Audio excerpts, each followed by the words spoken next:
I hire and fire people in my business. If one of my employees was racist, I would fire him because I have a certain way I want to run my business. It's my business, and I have the right to decide who works at my company and who doesn't. Twitter, Facebook, some of the social media sites, what I'm having trouble working my way through is this. So we've got a whole group of people that are claiming to be victims of a left-wing mob, right? And there are people that have been kicked off Twitter for what looks like some things that could probably be classified as a little bit over the line racist. But the question I have is, do you have a right to have a Twitter account? Do you have a right to have a social media account? Like, these are private companies. And so the thing I think we're missing, and there's all these smart people, Sam Harris, Joe Rogan, the Weinstein brothers that are talking about this a lot. Here's the question I would ask these guys, because they're afraid to say this. Is Twitter, Facebook, should we treat those as public utilities?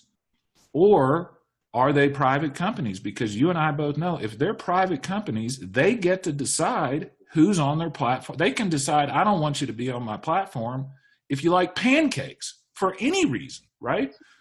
Yeah. So I think we need to have a discussion as a society about whether we should treat some of these social media companies as purely private companies or as quasi-governmental companies or even as utilities, right? Because if they're utilities, then a whole different set of legal principles applies to the situation, right?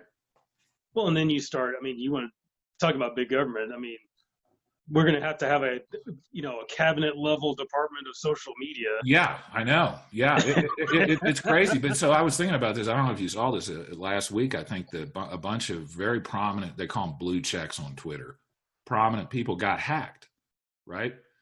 And I was thinking about this. Fortunately, this didn't happen. What if somebody, for instance, hacked Bob Barr or Donald Trump's account, and there was a tweet that came out that said, "I'm announcing I'm going to bomb North Korea in two days," right?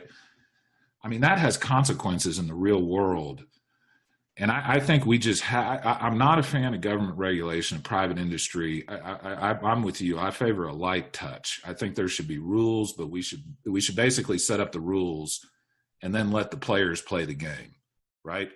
Let the players decide the outcome of the game. But this is one of those situations where the power of these social media companies has become so big that I think we legitimately have to ask ourselves, is this like the electricity grid? Is it like, the phone companies used to be?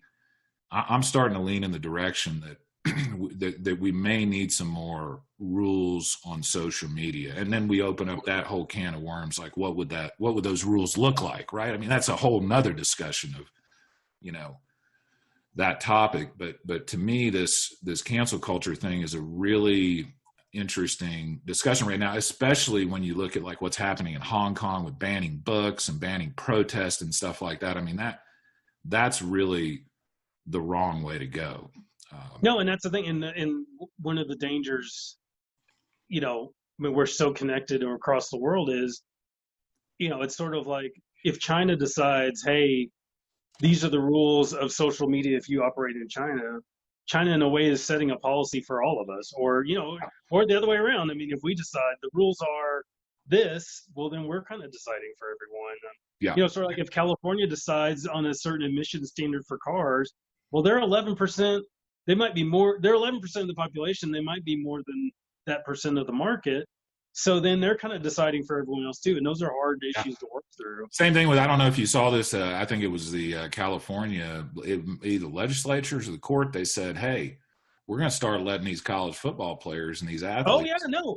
Profit off their likeness, right? And so if the Pac-10 teams are doing that and the SEC and the Big 12 aren't doing that, they got a huge disadvantage. Yeah, exactly. And these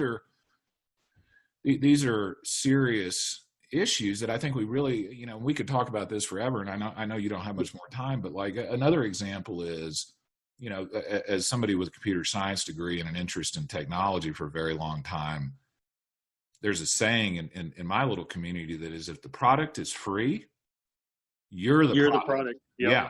Right. And so Facebook's, Twitter, all these social media companies, Google, all of them really are collecting our data right now and using it to profit, and they're not paying us for it. And so there's another discussion I think we need to have about who owns our data. Like, do we own our own data, or are we, by getting on a social media site, are we somehow consenting to letting them do whatever they want to do with our private information, right? Well, and I'm sure you've had this conversation with your kids. Dad, there's so many commercials on, and you're like, well, that's why you're not paying for the show you're watching. Like, Yeah. you can't have free TV and no commercials. So you got to pick. You want free TV, or do you want no commercial? Exactly.